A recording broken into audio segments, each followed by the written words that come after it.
Thing about it, man, I talk about in my book, open-mindedness.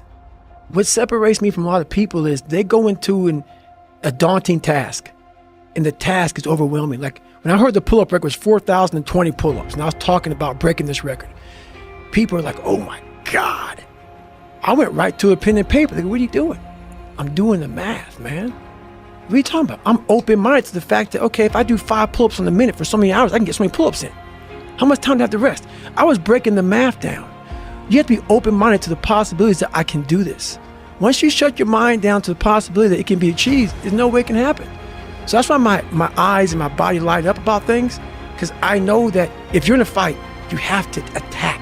You have to keep attacking. The enemy has to know he is not going to give up. You must break the soul of whatever's in front of you.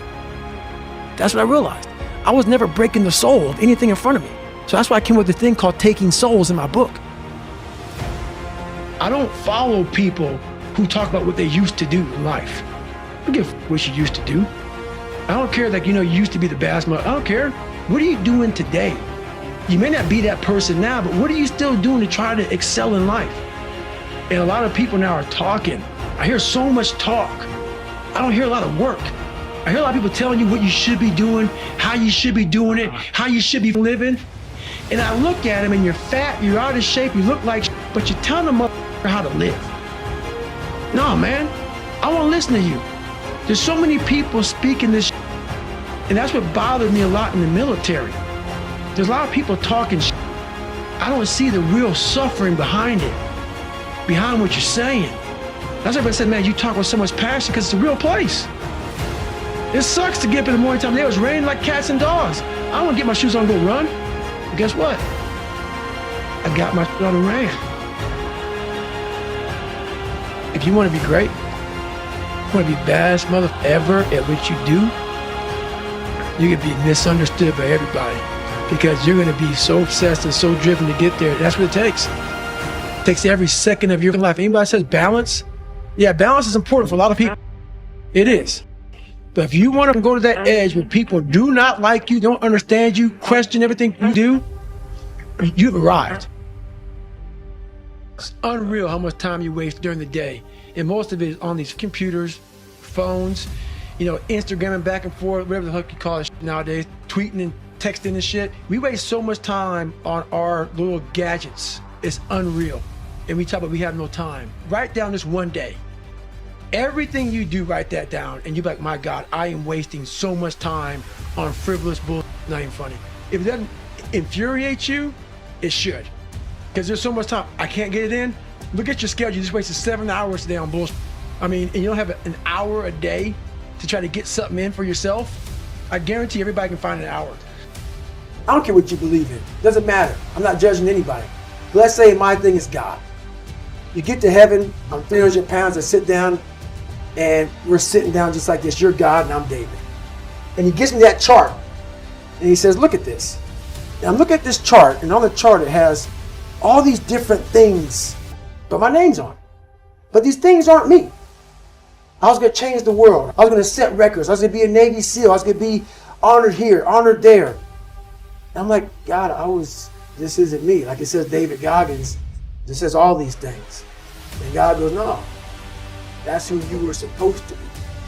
My biggest fear in life is if there is a final resting place in this world and you talk to something much bigger than you.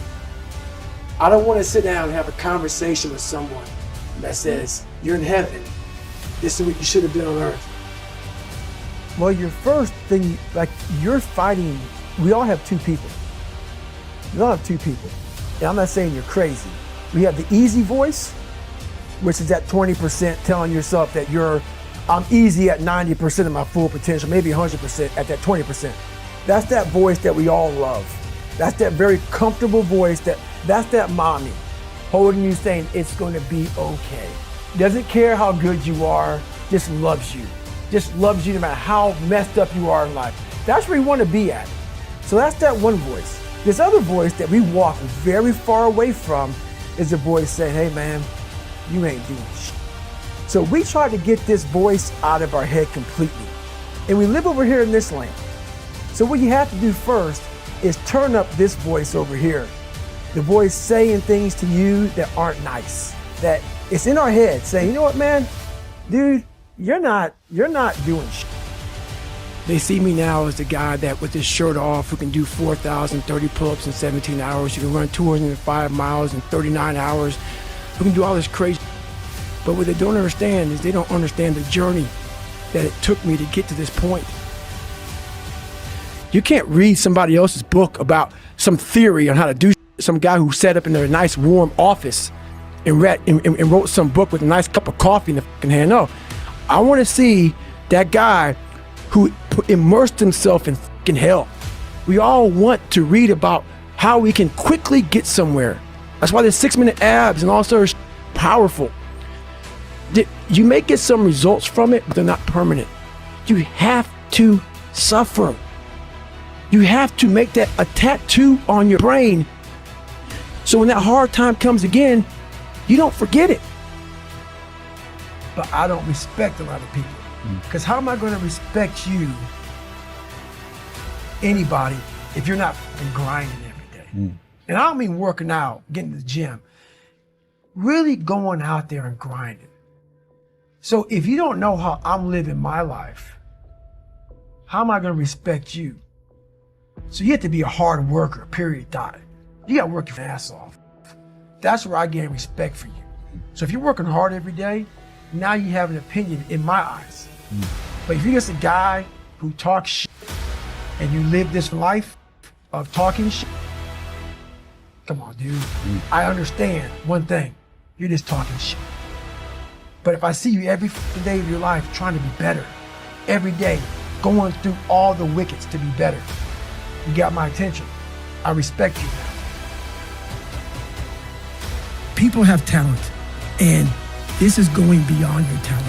When there's no more talent, what happens to you? Most people quit. People only go to their talent level. And once their talent level is gone, it becomes a mental game. The whole mental game sets in then. And most people can only perform to their talent. And they realize, man, why am I always messing up right here? It's because you're performing to your talent. And then after that, your mind has nothing for you. I see fighters, I see runners, I see people who they're great, but they get to the edge of their talent. It's like, man, what's up? Because you're now at the point now where your talent ain't gonna do shit for you, my friend. Now it's the mental game. And that's where people get lost in life, get lost in that next level. And that next level is found for me in the things that I do.